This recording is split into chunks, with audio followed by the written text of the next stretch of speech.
Kita akan melanjutkan pembahasan kita tentang 33 hal yang perlu kita hindari dalam perjanjian baru.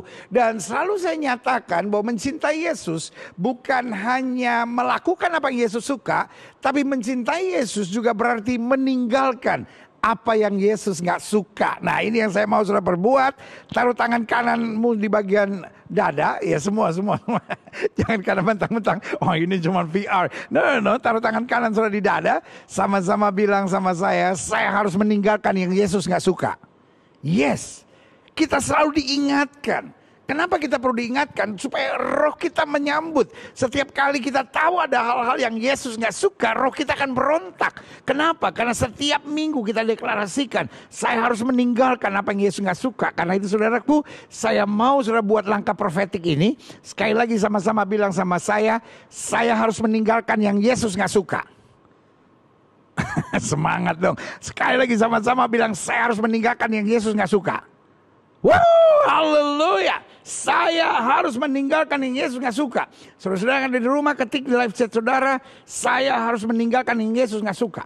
Kita biasakan perintah diri kita. Karena Alkitab bilang, latihlah dirimu beribadah. Kenapa? Mungkin saudara mikir, kenapa ya di gereja ini kok aneh-aneh gitu. Pendetanya suku, kayak anak sekolah minggu kita suruh diulang. No. Karena saya percaya apapun yang kita deklarasikan, dia akan mempengaruhi sel-sel di dalam diri kita dan roh kita. Sehingga setiap kali yang Yesus gak suka ada dalam hidup kita, roh kita melawan dan kita mesti meninggalkan yang Yesus gak suka. Amin? Great. Nah, saudaraku, kita sekarang sudah masuk pada pembahasan yang ke-8. Dan dalam pembahasan ke-8 yang perlu kita hindari dalam perjanjian baru adalah kekhawatiran. Sama-sama bilang sama saya harus meninggalkan kekhawatiran. Yes, saya harus meninggalkan kekhawatiran. Izinkan saya bertanya sekarang. Siapa yang gak pernah khawatir, lambaikan tangan. Saya mengerti, pada dasarnya setiap orang bisa saja khawatir. Dan saya tidak bilang kekhawatiran itu dosa. Alkitab memang ada bilang apapun yang tidak ada iman itu adalah dosa. Tapi izinkan saya menjelaskan dulu. Saya tidak bilang semua kekhawatiran dosa. Ada pepatah bahasa Inggris yang bilang begini. Kita tidak bisa menghindari burung terbang di atas kepala kita. Kita juga kadang-kala gak bisa menghindari burung hinggap di kepala kita. Tapi kita bisa menghalaunya, dan yang pasti kita tidak akan pernah mengizinkan burung membangun sarangnya di atas kepala kita. Nah, seperti itulah kekhawatiran. Kita tidak pernah bisa berbuat sesuatu untuk kekhawatiran tiba-tiba datang menyerang. Tapi kita bisa menolak kekhawatiran menguasai pikiran kita, dan akhirnya kita bisa mengusir supaya kekhawatiran tidak bisa bersarang di atas kepala kita. Ngerti ya maksud saya? Nah, ini yang kita mau belajar hari ini. Kita bisa kadang-kala diserang oleh kekhawatiran. Tapi kita bisa menolak untuk mempercayai kekhawatiran.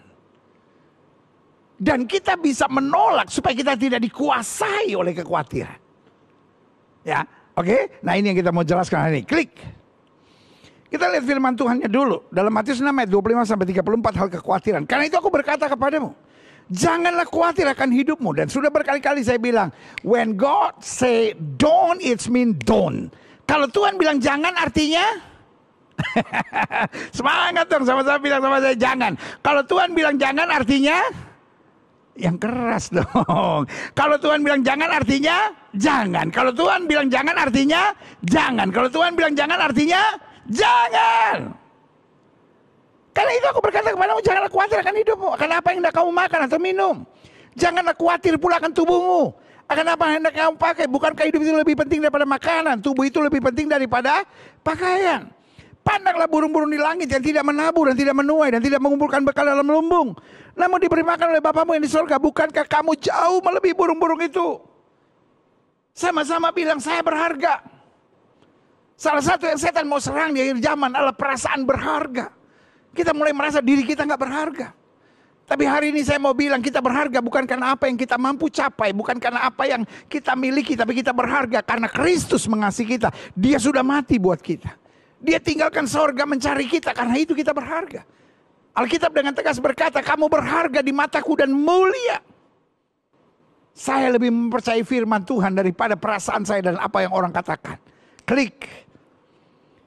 Siapakah di antara kamu yang karena kekhawatiran dapat menambahkan sehasta saja pada jalan hidupnya? Artinya Alkitab mau bilang, kekhawatiran doing nothing good in your life. Kekhawatiran tidak mengerjakan sesuatu yang baik. Kekhawatiran membuat kita seperti ada di kursi goyang. Kita kelihatannya busy doing something, but never bringing us to anything. Kita cuma sibuk dengan kegerakan, tapi kita nggak akan terbawa kemana-mana, saudara-saudara. Dan mengapa kamu khawatir akan pakaian? Perhatikan bunga di ladang yang tumbuh tanpa bekerja, tanpa memintal. Namun aku berkata padamu, Salomo dalam segala kemegahannya pun tidak berpakaian seindah salah satu dari bunga itu. Kalau Tuhan yang dandani, semuanya pasti beres. Klik. Ayat 30. Jadi jika demikian Allah mendandani rumput di ladang, yang hari ini ada dan besok dibuang dalam api, tidakkah ia akan terlebih lagi mendandani kamu, hai orang-orang yang kurang percaya? Sebab itu janganlah kamu khawatir dan berkata, apakah akan kami makan, apakah akan kami minum, apakah akan kami pakai. Semua itu dicari bangsa-bangsa yang tidak mengenal Allah. Akan tapi Bapamu yang di surga tahu bahwa kamu memerlukan semuanya itu. Artinya Alkitab mau bilang, kekhawatiran adalah bukti bahwa seorang tidak mengenal Allah. Hello? Saya tidak menyampaikan pandangan psikologi. Kalau saudara mungkin psikiater, kalau mungkin saudara psikolog, saudara akan berkata, wah Gilbert ini terlalu menghakimi. No. Setiap orang boleh memandang segala sesuatu dari sudut ilmunya, tapi ilmu yang saya pelajari yaitu firman Tuhan bilang semuanya itu dicari oleh bangsa-bangsa yang tidak mengenal Allah. Artinya when you worry, kalau engkau khawatir, engkau tidak mengenal Allah. Sama-sama bilang sama saya, orang khawatir artinya tidak mengenal Allah. Orang khawatir artinya tidak mengenal Allah. Yang setuju sama saya angkat tangan kanan, sama-sama bilang saya mengenal Allah. Karena itu saya tidak perlu khawatir. Haleluya. Lanjut. Tetapi cari dahulu kerajaan Allah dan kebenarannya, maka semuanya itu akan ditambahkan kepadamu. If you put God first. Ada banyak orang yang berontak dan berkata, ya nggak bisa dong cari Tuhan semua beres, cari Tuhan semua beres. Yang saya mau bilang, what the Bible says. Saya bukan seorang psikolog, saya bukan seorang psikiater. Sorry, saya tidak akan mengajar berdasarkan ajaran-ajaran psikolog dan psikiater. I respect, I honor. Saya hormati para psikiater, saya hormati para psikolog. Tapi izinkan juga saya mengajar sesuai dengan apa yang Alkitab saya katakan. Kalau kita ikut maunya Tuhan, kalau kita cari kerajaan Allah serta kebenarannya, betul kita akan menghadapi badai-badai kekhawatiran, tetapi kita akan punya kekuatan iman untuk melewati semuanya. Karena Alkitab udah bilang, cari dahulu kerajaan Allah serta kebenarannya, maka semuanya akan ditambahkan kepadamu. Saya ngerti ada orang-orang yang bilang, ya pendeta-pendeta nggak bisa dong cuma ngomong begitu. Pendeta-pendeta harus ngerti ilmu-ilmu yang lain. Loh saudaraku, haruskah I close my Bible? Haruskah saya tutup Alkitab saya? Haruskah saya baca buku-buku psikologi dan psikiatri baru saya mengajar itu? Saudaraku, saya hormati para psikolog, saya hormati para psikiater. Tapi boleh nggak para psikolog dan psikiater juga menghormati saya? Lalu kita berjalan bersama-sama. Dan pandangan firman Tuhannya, kalau kita cari kerajaan Allah serta kebenarannya, semua akan ditambahkan dalam hidup kita. Dalam hidup saya percaya Yesus nomor satu. Yes, Yesus nomor satu. Yes, haleluya. Lihat selanjutnya. Sebab itu kata Alkitab, di ayat yang ke-34, sebab itu janganlah kamu khawatir akan hari besok. Hari besok mempunyai kesusahan sendiri. Kesusahan sehari cukuplah untuk sehari. Itulah ciri hidup Kristen. Hidup Kristen menyadari bahwa pencobaan yang kita alami tidak akan pernah melebihi kemampuan kita. Lalu mungkin sudah menatap saya dan berkata, kalau Tuhan tidak pernah memberikan pencobaan lebih daripada kemampuan anak-anaknya, kenapa banyak anak-anak Tuhan stres? Jawaban saya sederhana. Karena we don't know how to manage our mind. Kita nggak bisa ngatur pikiran kita. Tuhan yang sama yang berkata pencobaan yang kamu alami tidak pernah melebihi kemampuan kamu. Tuhan yang sama berkata kesusahan sehari cukup untuk sehari. Tapi kita kan kadang-kala kesusahan 5 tahun yang lalu, kesusahan 7 tahun yang akan datang. Semua kita pikirin ya pantas hang, saudara-saudara. Jadi pastikan pencobaan yang kita alami tidak pernah melebihi kemampuan kita. Tapi kesusahan sehari cukup untuk sehari. Hal-hal yang kita belum mengerti kita harus belajar berserah. Hal-hal yang sudah lewat kita harus imani bahwa Allah terus bekerja dalam segala perkara untuk mendatangkan kebaikan. Saya harap sudah jelas untuk ini. Klik. Satu ayat penting, Matius 10 ayat 28. Dan janganlah kamu takut kepada mereka yang dapat membunuh tubuh. Nah saudaraku, ketakutan dan kekhawatiran. Ini saudara kembar, orang yang banyak takut akan khawatir. Orang yang banyak khawatir akan hidup dalam ketakutan. Makanya Alkitab bilang, janganlah kamu takut kepada mereka yang dapat membunuh tubuh. And when God said don't, it means don't. Kalau Tuhan bilang jangan artinya jangan. Jelas ya? Dia kan jangan kamu takut kepada mereka yang dapat membunuh. Aduh jangan-jangan nanti dia ngomongin saya. Jangan-jangan dia begini. Loh, ujung-ujungnya dia cuma membunuh tubuh. Tetapi tidak berkuasa membunuh jiwamu. Tidak berkuasa membunuh masa depanmu. Kenapa? Apa yang sudah dirancangkan Tuhan tidak bisa dihancurkan oleh siapapun. Yang setuju sama saya katakan apapun yang sudah dirancangkan Tuhan tidak bisa dihancurkan oleh siapapun. Ayo sekali lagi sama-sama. Apapun yang sudah dirancangkan Tuhan tidak bisa dihancurkan oleh siapapun. Kalau kita punya keteguhan iman itu, kita nggak akan takut kepada manusia yang dapat membunuh tubuh, tapi tidak berkuasa membunuh jiwa. Tidak bisa menghancurkan masa depan kita. Takutlah terutama kepada dia yang berkuasa. Membinasakan baik jiwa, tubuh, di dalam neraka. Bahkan bisa buang kita ke neraka, saudara. Makanya Alkitab tadi bilang apa? Cari dahulu kerajaan Allah. Berkenan dulu sama Tuhan. Praktekkan dulu firman Tuhan. Kerjakan dulu apa yang Tuhan suka. Everything gonna be alright. Dalam hidup saya terlalu percaya. Kita nggak usah sibuk dengan result. When we do the process right, we will see the result great. Iya kan? Saya nggak usah pikir. Nanti saya kira-kira akan lulus SMA nggak ya? Pokoknya kelas 1 lakukan yang terbaik. Lulus kelas 1 naik kelas 2. Selesai kelas 2 naik kelas 3. Selesai SD lulus SMP, selesai SMP, lulus SMA. Waktu proses kita jalani baik, hasilnya dahsyat. Kadang-kala kita sibuk dengan result. Kita nggak siap dengan prosesnya. Itulah kenapa orang menghalalkan segala cara jadi penjilat. Kenapa? Karena dia pokoknya dia pikir resultnya. When you do the process good, the result must be great. Waktu kamu lakukan prosesnya dengan betul, hasilnya akan luar biasa. Persoalan banyak orang sekarang pengen jalan pintas, pengen menghalalkan segala cara. Yang penting pokoknya hasilnya, ini dia. Ya kan? Tidak sedikit orang misalnya dalam dunia pendidikan beli gelar misalnya. Dalam dunia pendidikan cari sekolah abal-abal yang penting dapat doktor, ya kan? Nah, saudaraku. Hidup ini soal proses. Yang Tuhan mau itu prosesnya. Hasil itu urusan Tuhan. Makanya Alkitab bilang orang yang menaburkan air mata. Yang prosesnya benar. Hasilnya sorak-sorai. Orang yang mencari kerajaan Allah serta kebenarannya. Prosesnya benar. Segalanya ditambahkan dalam hidupnya. Yang setuju berikan tepuk tangan dia berikan buat Tuhan. Haleluya. Klik. Ayat selanjutnya. Lukas 12 ayat 32. Janganlah takut. When God said don't, it means don't. Alkitab bilang janganlah kamu takut, hai kamu kawanan kecil.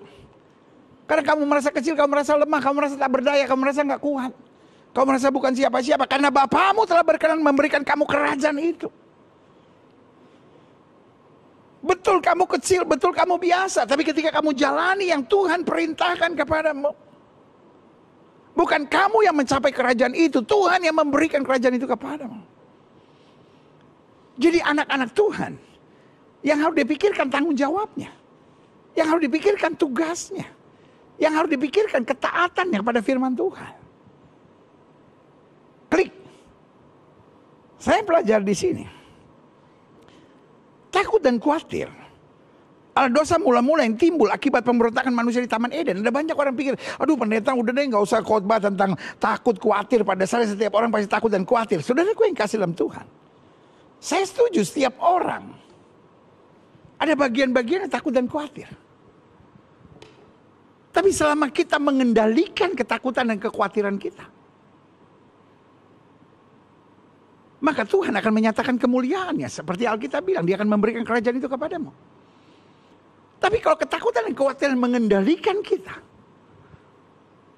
kita akan mengalami banyak kerusakan dalam hidup kita. Makanya ketika dosa mula-mula masuk, maka langsung iblis menjajah manusia dan ketakutan dan kekhawatiran. Kalau saudara tanya sama saya, takut dan khawatir bukan hanya persoalan 2024 ini, pendeta. Takut dan khawatir bukan hanya persoalan abad 21, pendeta. Takut dan khawatir bukan hanya zaman post-truth, pendeta. Takut dan khawatir bukan hanya zaman modern, Gen Z, Gen Alpha, lalu generasi strawberry, whatever. Ya kan? Kenapa banyak anak-anak muda sekarang khawatir, getas, gampang tersinggung, gampang kecewa, gampang kepahitan, gampang bunuh diri, gampang lari ke narkoba. Orang menyebutnya generasi strawberry. Apa itu generasi strawberry? Luarnya kelihatan cantik, menggairahkan, merah gitu. Tapi itu dipencet, hancur. Kalau kita generasi apa ya? aduh, generasi apa kita ini? Iya kan? Tantangannya berat. Diomelin, dibentak, dimaki, dipukul pakai kopel rim kadangkala. Zaman kita itu kan kalau saudara umur 50-an gitu. Kan zaman kita tuh biasa banget. Ditoel sama orang tua. Lu bego banget sih. Lu mau jadi apa? Lu mau jadi tukang beca? Itu kalimat-kalimat gitu hari-hari kita dengar. Tapi kita gak pernah kepahitan, gak pernah dendam. Gak pernah tuh butuh-butuh healing. Kita kayaknya generasi roti gambang kali. Tahu nggak roti gambang? Yang kalau dimakan gigi bisa patah, lempar anjing-anjing mati.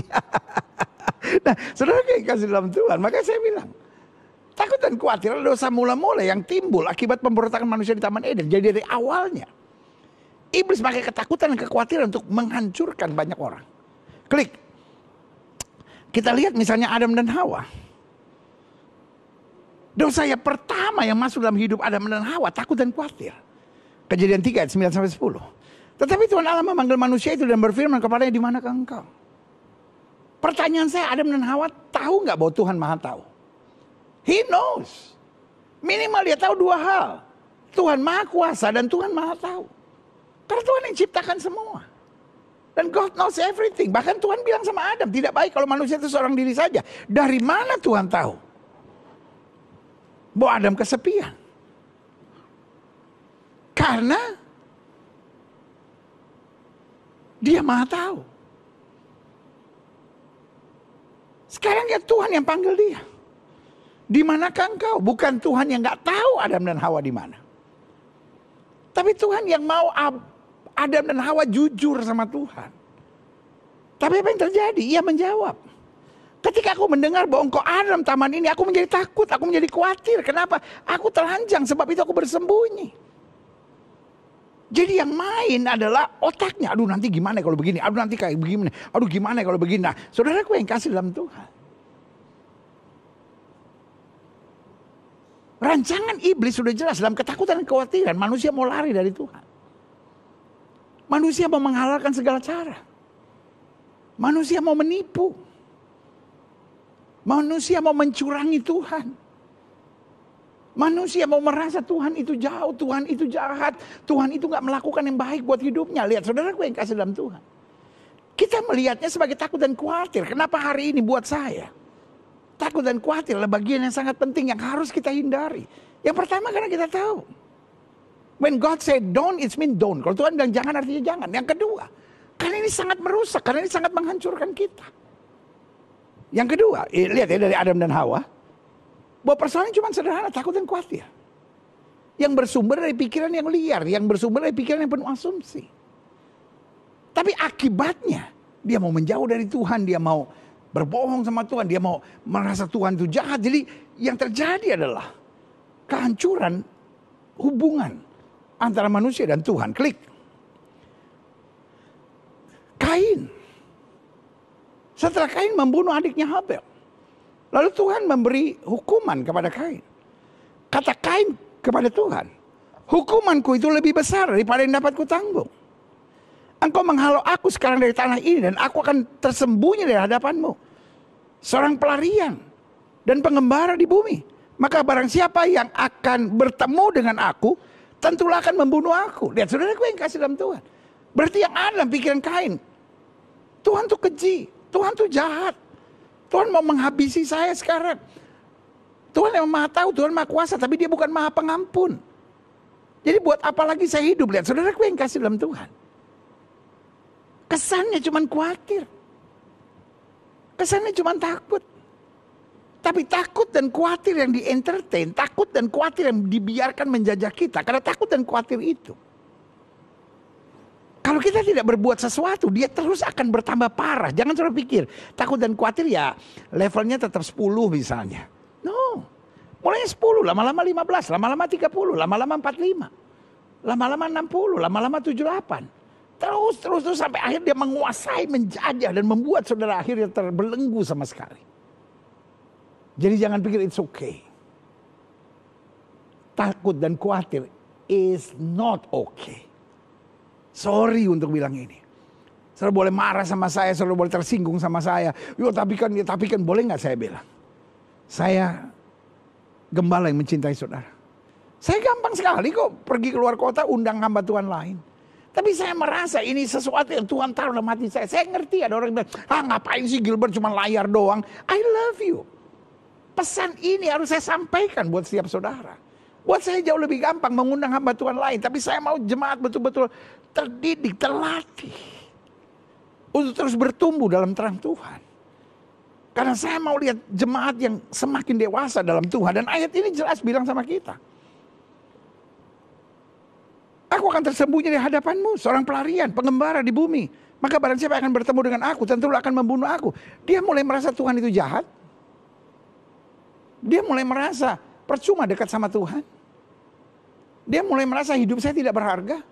Dia mulai merasa hidupnya sia-sia. Coba saudara lihat apa reaksi Tuhan, ayat 15. Firman Tuhan kepada sekali-kali tidak. Artinya pikiranmu itu yang kotor.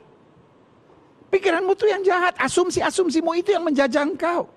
Barang siapa yang membunuh Kain akan dibalaskan kepada 7 kali lipat. Artinya, walaupun kamu sudah salah, aku tetap Tuhan yang mencintai kamu. Aku tetap Tuhan yang menjaga kamu. Aku tetap Tuhan yang mengasihi kamu. Kamu tetap berharga di pemandanganku. Hari ini saya mau bilang sama saudara, engkau tetap berharga di pemandangan Tuhan. Tapi bukan berarti karena kita tetap berharga, kita bisa seenaknya dan semaunya. Justru, kita tahu betapa berharganya Tuhan buat kita. Makanya sekali lagi saya mau bilang, khawatir dan ketakutan itu sangat berbahaya.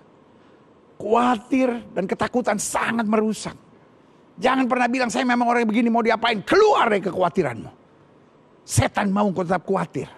Setan mau kau tetap negative thinking. Dan setan mau supaya kita menganggap itu biasa. Tapi hari ini saya mau bilang it is not normal. Sorry, saudara-saudara yang terus khawatir, saudara-saudara yang terus berpikir negatif, saudara-saudara yang terus bermain dengan asumsi. Sorry, saya mau bilang itu ikatan iblis yang berbahaya. Ketika ada celah terbuka, dia langsung masuk. Makanya ini bilang sekali-kali tidak. Dengan lain kata, Tuhan mau bilang sama Kain, pikiranmu itu salah. Pikiranmu itu nggak benar. Asumsimu itu nggak benar. Dan sekarang kita yang harus menolaknya. Karena Tuhan bilang apa? Barang siapa membunuh Kain akan dibalaskan pada 7 kali lipat. Artinya, engkau tetap berharga. You are still precious in my eyes. Kemudian Tuhan menaruh tanda pada Kain. Dia luar biasa. Begitu love of God kepada orang yang sudah bersalah ini. Supaya ia jangan dibunuh oleh barang siapapun yang bertemu dengan dia. Bayangkan saudara-saudara. Sama-sama bilang saya dicintai Tuhan. Jesus love you no matter what. Saya mau setiap kita menyadari. Yesus tetap Tuhan yang mencintai kita. Gak peduli tahu keadaannya. Dia tetap mencintai kita. Bahkan diberi tanda. Supaya siapapun yang bertemu Kain tidak bisa membunuhnya. Klik. Jadi, saya simpulkan begini. Kekhawatiran dalam firman Tuhan, sorry sekali lagi saya bilang. Saya tidak membahasnya secara ilmu kejiwaan. Saya tidak membahasnya secara ilmu humanis. Saya membahasnya dalam terang firman Tuhan karena saya hamba Tuhan. Nah, dalam firman Tuhan, kekhawatiran yang pertama adalah akibat dosa. Jadi sorry ya, saya bahas doktrin. Saya bukan motivational speaker. Saya bukan pengkhotbah motivasi. Saya seorang pendeta. Saya hamba Tuhan. Banyak orang bilang, oh Gilbert itu pengkhotbah motivasi. No, nggak pernah. Ya, Yang saya bicara selalu firman Tuhan. Ya kan? Dan saya pelajari. Dalam firman Tuhan, kenapa orang khawatir akibat dosa? Makanya Alkitab bilang jangan beri kesempatan pada iblis. Sekali kita buka pintu, iblis akan masuk, menjajah, dan menguasai serta mau coba mengendalikan kita. Coba lihat. Klik. Karena semua orang telah berdosa dan telah kehilangan kemuliaan Allah. Apa yang membuat kita gak khawatir? Yaitu kemuliaan Allah. The glory of God membuat kita selalu merasakan pemeliharaannya, kedahsyatannya, kuasanya. Makanya Paulus bilang, aku tahu kepada siapa aku percaya, aku yakin dia berkuasa. Orang yang mengalami kemuliaan Tuhan akan dibangkitkan iman, akan dibangkitkan semangat, akan dibangkitkan pikiran-pikiran yang positif. Makanya Paulus bilang, carilah perkara yang di atas, di mana Kristus duduk, bukan perkara-perkara dunia. Klik. Jadi yang pertama saya pelajari, kekhawatiran dalam firman Tuhan akibat dosa. Maka Yesus bilang, walaupun dosamu merah seperti karmisi akan diputihkan putih seperti salju. Alkitab ajarkan kepada kita, marilah kita berperkara. Walaupun dosamu merah seperti karmisi akan diputihkan putih seperti salju. Makanya Alkitab bilang, kalau kita mengaku dosa kita, Allah itu setia dan adil. Dosa membuka pintu untuk ketakutan dan kekhawatiran. Karena itu kebenaran, kemuliaan Allah memberi keberanian buat kita untuk menolak ketakutan dan kekhawatiran. Sorry untuk bilang ini. Ketakutan dan kekhawatiran mesti ditolak. Kalau saya bilang ketakutan, kekhawatiran, semua bilang mesti ditolak. Ketakutan, kekhawatiran. Kompak dong. Kalau saya bilang ketakutan dan kekhawatiran, semua bilang harus ditolak. Ketakutan, kekhawatiran harus ditolak. Yes, ketakutan, kekhawatiran harus ditolak. Ketakutan, kekhawatiran harus ditolak. Berikan tepuk tangan yang meriah buat Tuhan. Haleluya. Ketakutan dan kekhawatiran harus ditolak. Karena kita sudah tidak hidup lagi dalam dosa. Kita sudah dibenarkan oleh darah Yesus. Yang kedua, karena ketidakadaan iman. Apa itu gelap? Karena ketidakadaan terang. Karena kita tidak diciptakan dalam ketakutan. Kita diciptakan dalam kemuliaan Tuhan. Baiklah manusia kita ciptakan menurut gambar dan rupa kita, kata Alkitab. Tapi ketika dosa menguasai dan manusia mulai membiarkan pikiran negatif masuk, akhirnya apa yang ada? Iblis mulai membuat kita merosot kadar imannya. Makanya Alkitab bilang iman timbul dari pendengaran dan pendengaran firman Kristus. Waktu kita kembali kepada firman, yang terjadi adalah kenaikan kadar iman kita. Jelas ya? Coba lihat ayat ini.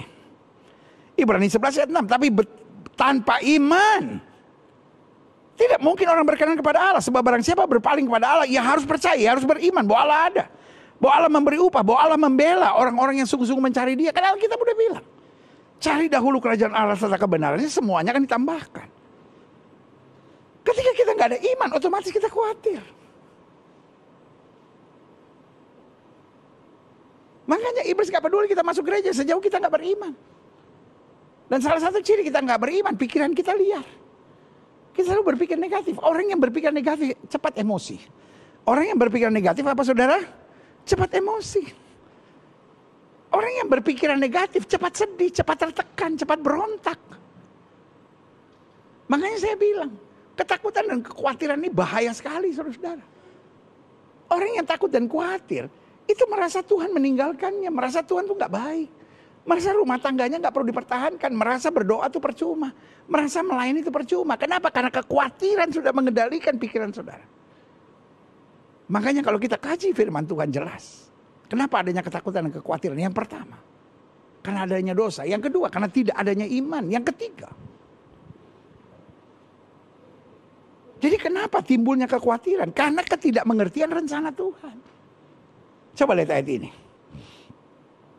Sekarang aku tahu, kata Daud, bahwa Tuhan memberi kemenangan pada orang yang diurapinya dan menjawabnya dari sorganya dengan yang kudus dan dengan kemenangan yang gilang gemilang oleh tangan kanannya.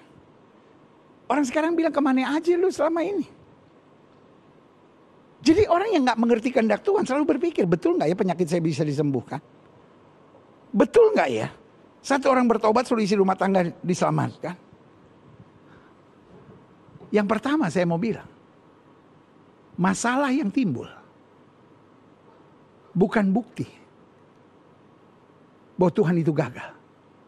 Masalah yang timbul bukan bukti bahwa Tuhan itu gagal. Saudara di rumah ketik live chat saudara, masalah yang timbul bukan bukti bahwa Tuhan itu gagal. Dan yang kedua, lamanya doa yang tidak terjawab bukan berarti Tuhan itu gagal. Saudara ketik di live chat saudara, lamanya doa yang tidak terjawab bukan bukti bahwa Tuhan itu gagal. Jadi masalah yang terjadi bukan bukti bahwa Tuhan itu gagal. Tapi yang kedua, lamanya doa yang tidak terjawab juga bukan bukti bahwa Tuhan itu gagal. Yang penting kita jangan menyerah. Yang penting kita tahu rancangan Tuhan besar dalam hidupku. Yusuf ngerti betul rancangan Tuhan dalam hidupnya. Manusia boleh mereka-rekakan yang jahat, Allahku mereka-rekakan untuk kebaikan. Amin. Jadi ingat ya, dalam terang firman Tuhan, saya hargai, sekali lagi saya hargai psikolog, saya hargai psikiater, saya hargai ilmu-ilmu kejiwaan, ilmu humanisme yang sedang banyak hari-hari ini membahas tentang kekhawatiran, tentang apa itu namanya ketakutan, tentang segala macam lah gambaran-gambaran itulah. Tetapi yang saya mau jelaskan, izinkan saya menjelaskan tentang firman Tuhan. Karena firman Tuhan punya jawaban yang luar biasa. Dan saya tawarkan saudara, ayo ikuti jalan firman Tuhan. Dan kau akan kagum lihat hasilnya. Karena klik, ada 3 hal. Apa yang menyebabkan kekhawatiran? Yang pertama, kekhawatiran terjadi karena apa? Akibat dosa. Yang kedua, kekhawatiran terjadi karena apa? Karena ketidakadaan iman. Dan yang ketiga, kekhawatiran terjadi karena ketidakmengertian rencana Tuhan. Jadi dari sini kita tahu, ketakutan dan kekhawatiran selalu berhubungan dengan kuasa kegelapan. Waktu tidak adanya iman, waktu adanya ketidakmengertian rencana Allah, waktu adanya dosa, di situ iblis masuk dan menjajah manusia. Klik. Nah, saya pelajari apa akibat. Nah, kan tadi kan penyebabnya kan. Nah, yang kedua sekarang kita belajar tentang apa akibatnya sih kalau orang itu khawatir. Nah, saya coba melihat di sini ada beberapa hal yang menjadi akibat kenapa orang itu khawatir gitu. Nah, yang pertama saya pelajari akibat kenapa sih Tuhan tuh serius banget gitu meminta kita untuk tidak khawatir, untuk tidak takut gitu. Nah, saya pelajari kenapa Tuhan begitu serius gitu, kekhawatiran serius bagi Tuhan, karena yang pertama kekhawatiran mendatangkan insecureness. Nah, ada banyak orang kalau kita pelajari itu sedang ada dalam masa insecure gitu. Jadi merasa nggak nyaman gitu. Jadi mulainya dari pikiran-pikiran negatif, lalu timbul insecure, dan waktu insecure bukan lagi pikiran negatif, yang muncul pikiran liar. Kenapa orang misalnya curiga sama orang lain? Kenapa orang misalnya cemburuan sama suaminya, sama istrinya gitu? Kenapa orang tuh gampang emosi? Lu nggak tahu siapa saya gitu. Kenapa? Karena orang sekarang tuh insecure gitu. Orang-orang insecure senangnya cari perhatian misalnya. Orang-orang insecure itu inginnya me is the center of universe gitu. Jadi pokoknya anak-anak saya harus dengerin saya, suami saya harus dengerin saya, istri saya harus dengerin saya. Nah, suami yang insecure dan istri yang insecure akan membangun rumah tangga yang kacau. Karena suami apa-apa tersinggung, istri apa-apa tersinggung. Karena pikirannya selalu liar gitu. Dan saudara gue yang kasih dalam Tuhan, orang-orang insecure selalu akan merasa hidupnya tidak bahagia. Orang-orang insecure, apa ciri kita insecure? Semua orang di depan kita salah.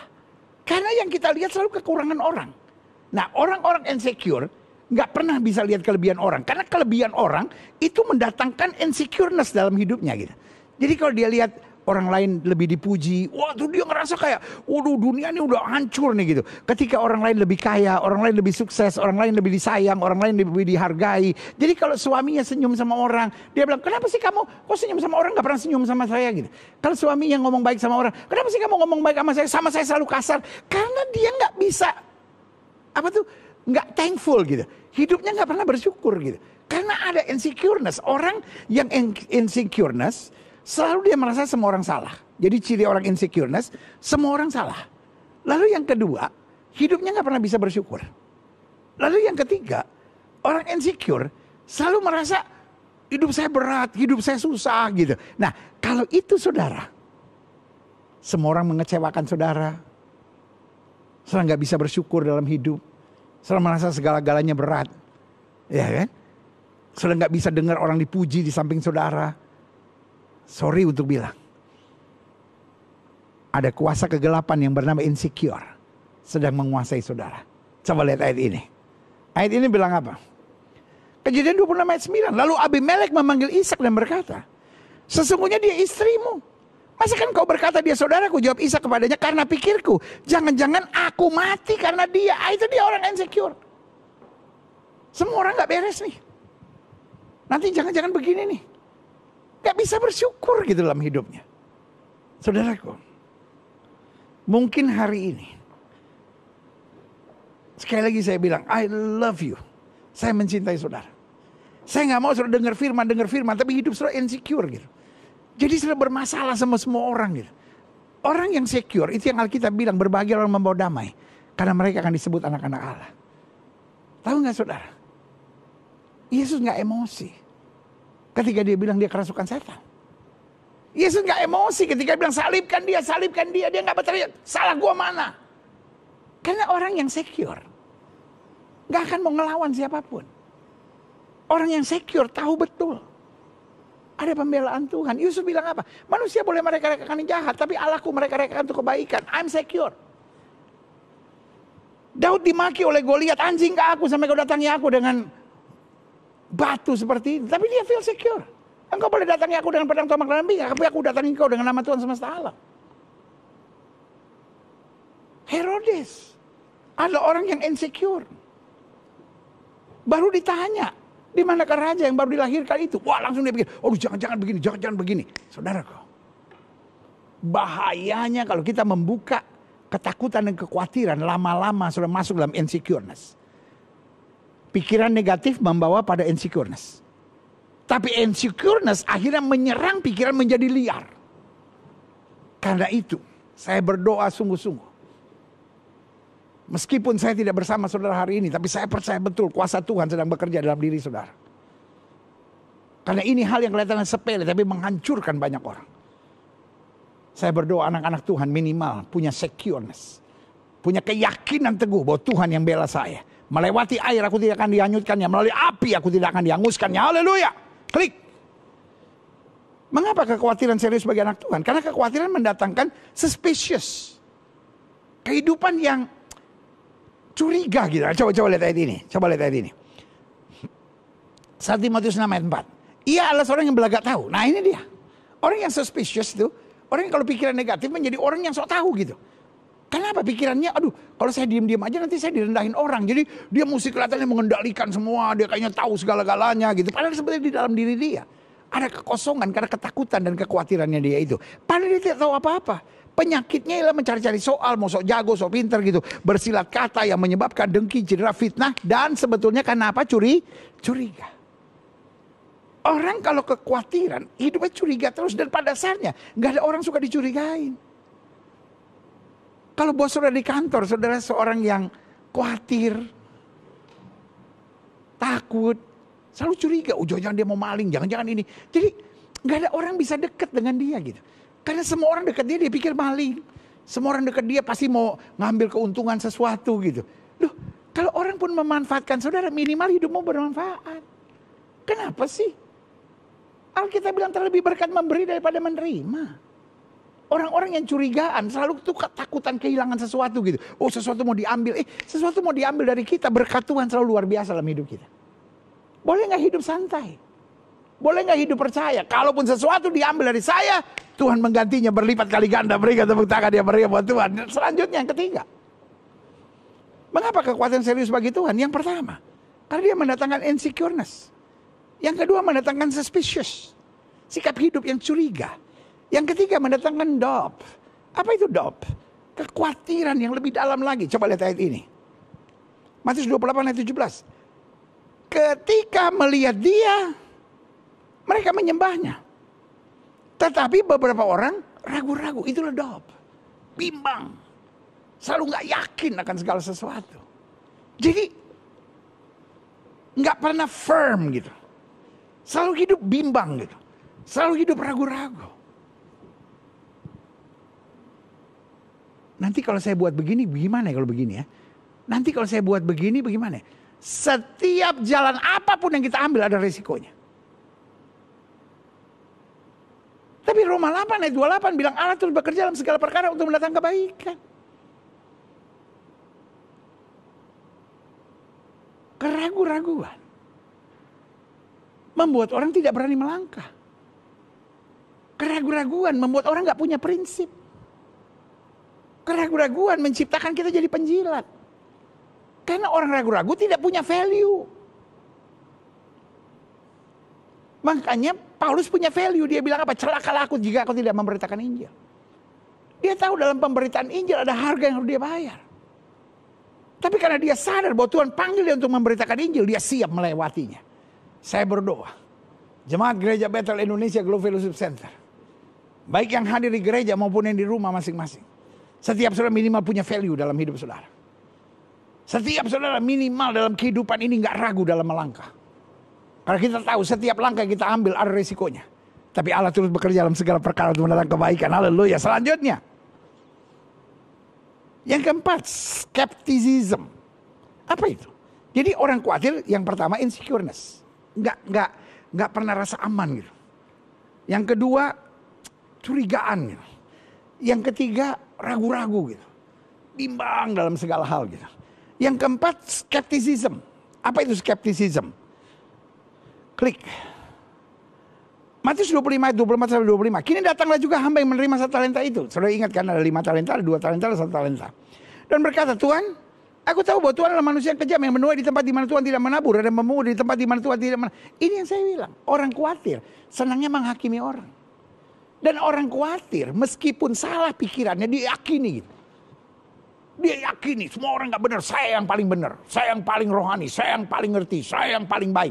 Saudaraku yang kasih dalam Tuhan, itu cirinya ada roh jahat, ada roh setan menguasai saudara, ada roh jahat yang mengendalikan saudara. Karena itu, aku takut dan pergi menyembunyikan talenta Tuhan itu dalam tanah. Ini terimalah kebaikan. Ini yang saya bilang skepticism, skeptis gitu. Nggak mau buat apa-apa. Nanti saya kalau begini jadi begini. Nanti kalau saya begini jadi begini. Habis suami saya tuh udah nyakitin saya. Ya udahlah. Saya doa juga percuma. Saya melayani Tuhan juga percuma. Soalnya gue yang kasih dalam Tuhan. Ujung-ujungnya setan tuh pengennya kita nggak buat apa-apa. Kita cuma merenungi kegagalan kita. Kita hanya merenungi nasib kita. Oh nggak ada yang dukung saya. Maju. Orang yang menabur dengan air mata akan menuai dengan sorak-sorai. Artinya walaupun nangis maju. Walaupun ada masalah maju. Sama-sama bilang sama saya, walaupun ada masalah saya harus maju.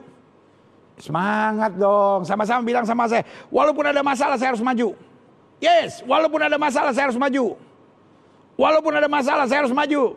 Berikan tepuk tangan ya, berikan buat Tuhan. Haleluya. Lanjut.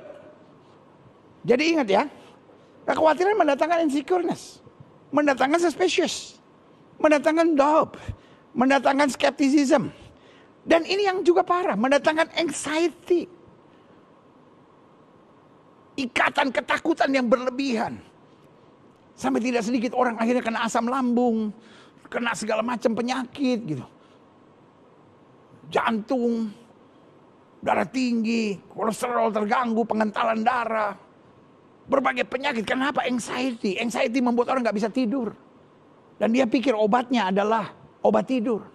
Dan makin dia terikat dengan obat tidur, makin dia terbelenggu dengan persoalan lain. Padahal anxiety membutuhkan penyembahan, membutuhkan hati yang berserah kepada Tuhan, membutuhkan iman, keyakinan bahwa Tuhan hebat, dahsyat dan luar biasa. Klik Amsal 15 ayat 16. Lebih baik sedikit barang yang disertai takut akan Tuhan, disertai iman pada Tuhan, daripada banyak harta dengan disertai apa? Anxiety, kecemasan. Saudaraku yang kasih dalam Tuhan,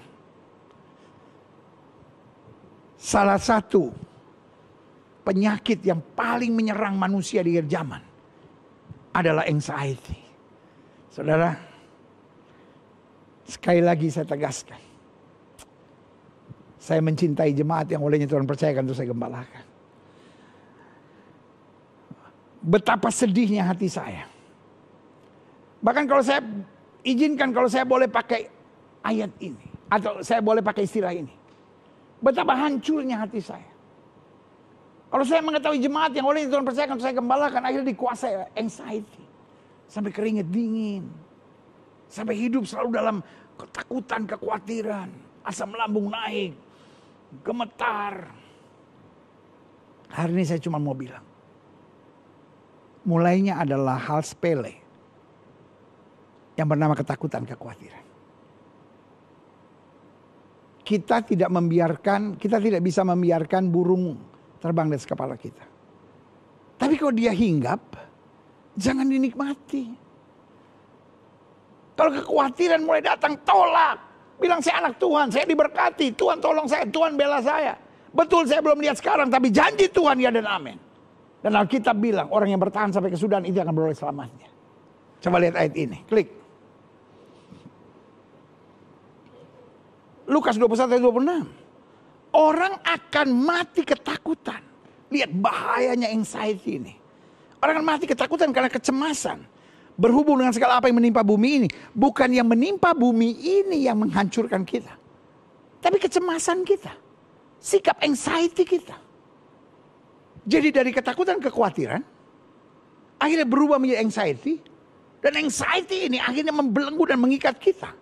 Sebab kuasa-kuasa langit akan goncang. Kuasa langit gak pernah goncang. Alkitab bilang kita akan melihat anak manusia dalam kemuliaannya. Artinya apa? Tuhan ini tidak pernah goncang. Tapi kitanya kecemasan membuat kita berpikir Tuhan gak bisa tolong. Oh Tuhan gak bisa bela. Doa udah gak ada gunanya. Melayani udah gak ada artinya. Itu kan framing yang diciptakan oleh setan. Mungkin hari ini saudara orang yang sedang cemas. Saudara harus datang ke psikiater. Saya hormati, saya hargai. Tapi saya cuma mau bilang. Psikiater bagus memberi masukan. Psikolog bagus memberi masukan. Tetapi saya juga mau bilang. Yesus bukan hanya memberi masukan. Yesus akan melepaskan saudara. Dari semua belenggu itu. Ini saatnya. Saya hargai saudara-saudara yang datang ke psikolog. Mencari pertolongan secara profesional. Saya gak pikir itu salah. Saya hormati saudara-saudara yang datang ke psikiater untuk mencari pertolongan secara profesional. Saya nggak pikir itu salah. Itu betul saudara-saudara. Tapi saya mau bilang di tengah-tengah masukan dan pengobatan serta pembimbingan yang sedang dikerjakan para profesional. Ada tangan Tuhan yang bilang, mari kamu yang letih lesu dan berbeban berat, aku akan beri kelegaan. Kuncinya, kegelapan ingin mengendalikan saudara dengan takut dan khawatir. Dengan yang saya bilang tadi. Yang pertama, dia kendalikan saudara lewat apa? Lewat insecureness. Yang kedua, dia mengendalikan saudara lewat apa? Suspicious. Membuat saudara selalu curiga. Yang ketiga, membuat saudara ragu-ragu. Selalu dalam ketidakpastian. Lalu selanjutnya, skepticism. Jadi orang yang skeptis. Masa bodoh udah apa yang terjadi-terjadilah. Pokoknya, udah sibuk dengan pokoknya. Lalu selanjutnya, menjadi orang yang cemas, anxiety.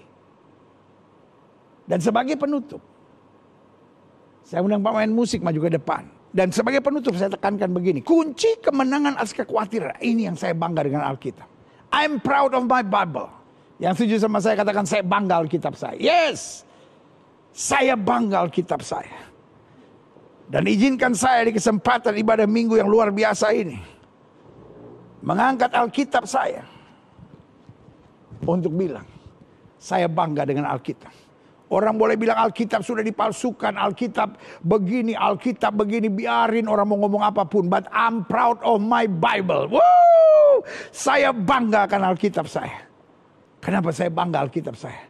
Alkitab saya bukan hanya ngomong apa yang tidak boleh. Tapi Alkitab saya juga menjelaskan tentang jalan keluar. Dari segala yang sukar. Yang terjadi akibat kita melanggar yang tidak boleh tadi. Jadi dia menjelaskan apa yang tidak boleh. Dia jelaskan kenapa tidak bolehnya. Dia jelaskan apa akibatnya kalau kita melanggar tidak boleh. Tapi dia juga beri jalan keluarnya bagaimana kita keluar. Dari ikatan belenggu yang telah membelenggu kita dari hal yang tidak boleh dari Tuhan itu. Klik. Roma 1 ayat 17. Sebab di dalamnya nyata kebenaran Allah. yang bertolak dari iman dan memimpin kepada iman. Sebab ada tertulis, wow, haleluya, orang benar akan hidup oleh iman. Paulus bilang,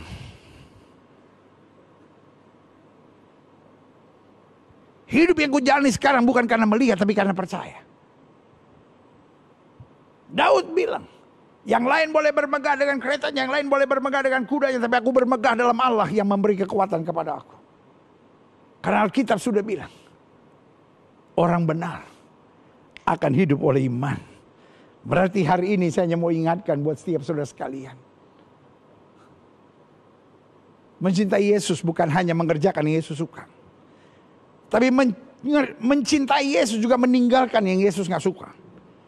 Dan salah satu yang Yesus gak suka adalah kalau kita hidup dalam kekhawatiran, kita hidup dalam ketakutan.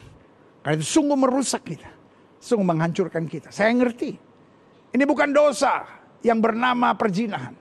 Ini bukan dosa yang bernama penyembahan berhala. Ini bukan dosa yang bernama judi, minum mabuk. Dosa-dosa yang kelihatannya bisa mencuri, membunuh, merampok. Ini sebagian kita bilang, ini kan hanya khawatir, hanya ketakutan. Tapi itulah cara iblis. Dia masuk dengan hal-hal yang kita pikir hanya. Kita pikir ini cuma dosa kecil. Tapi kemudian dia merusak hubungan kita dengan Tuhan. Dia menyengsarakan jiwa kita. Saya cuma mau bilang sama saudara. Emang saudara belum merasa menderita sama kekhawatiran, ketakutan saudara? Boleh gak sekarang hidup dengan iman? Alkitab bilang tanpa iman tidak mungkin seorang pun berkenan kepada Allah. Artinya waktu kita hidup beriman, kita akan melihat kemuliaan nyata. Berikan tepuk tangan yang meriah buat Tuhan.